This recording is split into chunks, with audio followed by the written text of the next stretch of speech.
और अब जिक्र अफगानिस्तान की सूरत हाल का। तालिबान ने बताया है जब तक अशरफ गनी अफगानिस्तान के सदर रहेंगे वो अफगान हुकूमत से मुज़ाकरात नहीं करेंगे। वज़ीर आज़म इमरान खान का इस्लामाबाद में गैर मुल्की सहाफ़ियों से इंटरव्यू में कहना था कि अब मौजूदा हालात में अफगानिस्तान में सियासी हल मुश्किल नज़र आ रहा है। अमरीका पाकिस्तान पर दबाव डाल रहा है कि वो तालिबान पर अपना असर रसूख इस्तेमाल करे। हमने पूरी कोशिश की कि तालिबान को अफगान हुकूमत से बातचीत पर आमादा कर सकें, मगर तालिबान अफगान हुकूमत से बातचीत नहीं करना चाहते। अफगान हुकूमत अमरीका को वापस लाने की कोशिश कर रही है। नहीं समझ आता कि अमेरिका अब ऐसा क्या कर सकता है जो वो 20 साल में नहीं कर सका। इमरान खान ने एक बार फिर वाज़ेह कर दिया कि इनखिला के बाद मुल्क में अमेरिका को कोई फौजी अड्डा नहीं दे सकते। ये भी बोले कि अमेरिका इंडिया को स्ट्रेटेजिक पार्टनर समझता है, इसी वजह से अब पाकिस्तान के साथ मुख्तलिफ किस्म का सलूक किया जा रहा है। इसी तमाम तर सूरत हाल पर बात करेंगे। अफगान उमूर के माहिर हैं रुस्तम शाह मोहम्मद साहब। रुस्तम साहब, बहुत शुक्रिया आपके वक्त का। रुस्तम साहब, क्या वजह है कि अशरफ गनी हुकूमत से तालिबान बात करने को तैयार नहीं है और वज़ीर आज़म इमरान खान भी यही कह रहे हैं? देखिए, इन्होंने तालिबान ने इस निज़ाम को और इस निज़ाम से बनने वाली हुकूमत को कभी तस्लीम ही नहीं किया। इस निज़ाम और इस हुकूमत के ख़िलाफ़ 20 साल से वो लड़ाई लड़ रहे हैं, जिसमें अब तक कोई 3 लाख से ज़ायद अमवात हो चुकी हैं।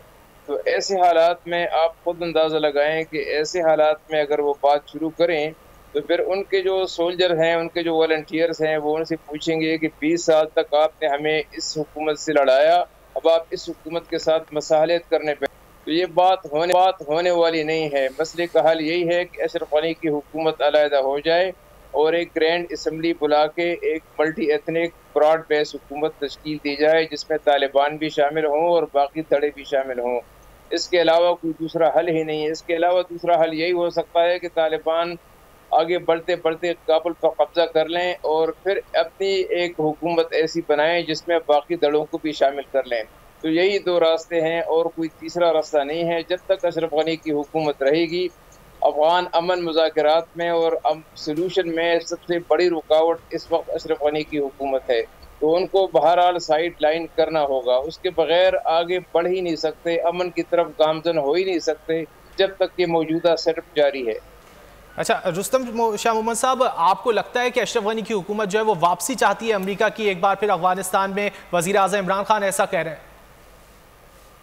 वो तो चाहते हैं कि वहाँ से तैयारे उड़ उड़ के आके तालिबान के ठिकानों पे बमबारी करें, लेकिन तालिबान के कोई फिक्स ठिकाने तो है नहीं, वो तो अवाम में मिल जाते हैं। अभी हाल ही में अमेरिका ने जो बहुत बड़ी बमबारी की है मुख्तलिफ शहरों में, उनकी इज्जत में 80% जो हैं वो सिविलियन आए हैं, आम लोग आए हैं और उनके मकानात और उनकी दुकानें वगैरह, उनकी मार्केट्स वगैरह उनकी इज्जत में आए हैं। तो ये बिल्कुल ठीक कहा जा रहा है कि अशरफ गनी तो मुतालबा करेगा, लेकिन मैं नहीं समझता कि अमेरिका इन हालात में वापस आ सकता है। न उनको वापस आना चाहिए, क्योंकि उनको जो ह्यूमिलिएशन हुई है उनके लिए काफ़ी है। अमेरिका को डर सिर्फ इस बात का है कि उनके जाने के बाद उनका इतना खर्चा हुआ, इतने लोग ज़ाया हो गए और इतने अरसे तक उन्होंने जंग जारी रखी। उनके जाने के बाद चीन आके एक डोमिनेंट पावर की तरफ बैठ जाएगा। लेकिन ये तो आपको मालूम है कि एक दिन होना था, ये कड़वी गोली तो उनको एक दिन निकलनी थी। चीन तो आके वहाँ बैठा रहेगा, क्योंकि चीन के कोई फौजी अज़ाइम नहीं है। वो तो एक पार्टनर है इकोनॉमिक डेवलपमेंट में, सोशो इकोनॉमिक इमेंसिपेशन में। वो तो अफगानिस्तान में इन्वेस्ट कर रहा है, ऑयल एंड गैस में भी और कॉपर माइनिंग में भी। और फिर उनका जो सी पैक प्रोजेक्ट है वो भी उस वक्त तक तकमील तक नहीं पहुंच सकता जब तक अफगानिस्तान में अमन न हो। तो अफगानिस्तान के अमन से चीन के बड़े स्ट्रेटेजिक मफादात वाबस्ता हैं, इसलिए चीन को तो इस खत्ते में अपना किरदार अदा करना ही है। अमेरिका को ये बात नागवार गुजर किया जाए, अमेरिका की अपनी गलतियां हैं, अपनी गलतियों पे उनको। रुस्तम शाह साहब, अगर तालिबान हुकूमत आती है अफगानिस्तान में तो क्या चीन को वो एक्सेप्ट करेंगे? क्योंकि गुज़िश्ता दिनों हमने देखा कि चीनी वज़ीर ख़ारजा की मुलाकात भी हुई थी तालिबान वफ़द से। चीन उनको बिल्कुल एक्सेप्ट करेगा, चीन उनके साथ मदद भी करेगा। आप देखेंगे कि वो अमेरिका की तरफ भी हाथ बढ़ाएंगे। अगर वो रूस से बात कर सकते हैं, जिसने 10 साल तक अफगानिस्तान में तख्त-ओ-ताराज किया, इतना कत्लेआम किया, इतना नुकसान पहुंचाया, अगर तालिबान रूस के साथ मिल सकते हैं और उनके साथ रवाबित इस्तेवार कर सकते हैं, ईरान के साथ कर सकते हैं, चीन के साथ कर सकते हैं, तो मेरा ख्याल है कि आइंदा आने वाले वक्तों में जब हालात नॉर्मल हो जाएं तो अमेरिका के साथ भी उनके ताल्लुकात बन सकते हैं। ये तो अमेरिका को गलत फहमी है, तो इस गलत फहमी से उनको निकलना चाहिए। लेकिन अब वक्त गुजर रहा है, अब वक्त मेरे ख्याल में बातचीत का वक्त शायद गुजर चुका है। अब तो जो ग्राउंड रियलिटीज़ हैं उन्हीं की वजह से, उन्हीं की बुनियाद पे फैसले हों। ठीक है रुस्तम शाह साहब, ये फरमाइएगा कि जैसा कि हम ये देख रहे हैं कि अमेरिका की जानिब से पाकिस्तान पर मुसलसल दबाव डाला जा रहा है, तो इस तमाम तर सिचुएशन को हैंडल करने में पाकिस्तान अपना क्या मुस्बत किरदार अदा कर सकता है इस वक्त? पाकिस्तान का किरदार इस वक्त बहुत महदूद है। अब तो अफगानिस्तान की डेस्टिनी के फैसले करने हैं। तालिबान पे पाकिस्तान का असर ज़रूर है, लेकिन जहाँ इतनी बुनियादी बात हो, जिस बुनियादी बात के लिए, इस मकसद के लिए, इस ऑब्जेक्टिव को हासिल करने के लिए वो 20 साल तक वो लड़ रहे हैं, जदोजहद कर रहे हैं, तो उस बात में वो पाकिस्तान को नहीं मानेंगे, पाकिस्तान की एडवाइस को वो नहीं मानेंगे। और अगर पाकिस्तान उनसे ये मुतालबा करता है कि सीज़ फायर के लिए तैयार हो जाएं, तो उनका जवाब तो वाज़ेह है कि सीज़ फायर अगर हो गया तो तालिबान की तहरीक ख़त्म हो सकती है, क्योंकि सीज़ फायर के नतीजे में उनके जो वॉलंटियर्स हैं वो बगावत करेंगे, वो कहेंगे कि आप हमें लड़ाते रहे, आप अब सीज़ फायर कर रहे हैं, लोगों से बातचीत कर रहे हैं। तो जो भी इंसर्जेंसी की जहाँ भी दुनिया में कोई ऐसी तंजीम है जहाँ उन्होंने सीज़ फायर किया है लॉन्ग मुद्दत के लिए, लंबी मुद्दत के लिए, महीने के लिए, 2 महीनों के लिए, वो तंजीम, वो इंसर्जेंसी वो खुद ब खुद ख़त्म हो जाती है। लोग डीमोटिवेट हो जाते हैं।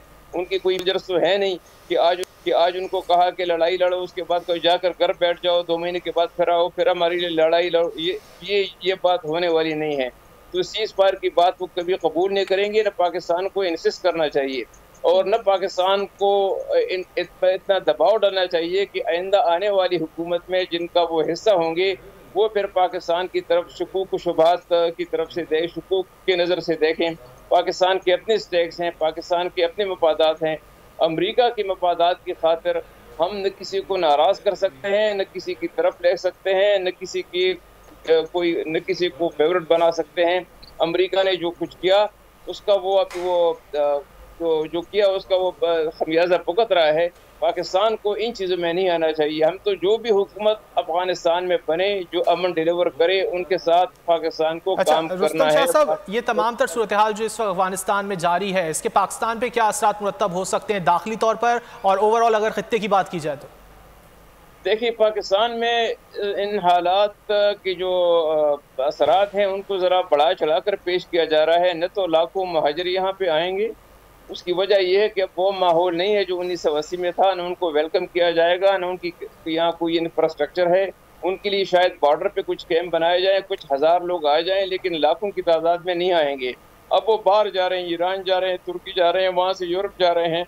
अफगानिस्तान के अंदर इस वक्त 35 लाख लोग IDPs हैं, इंटरनली डिस्प्लेस्ड हैं।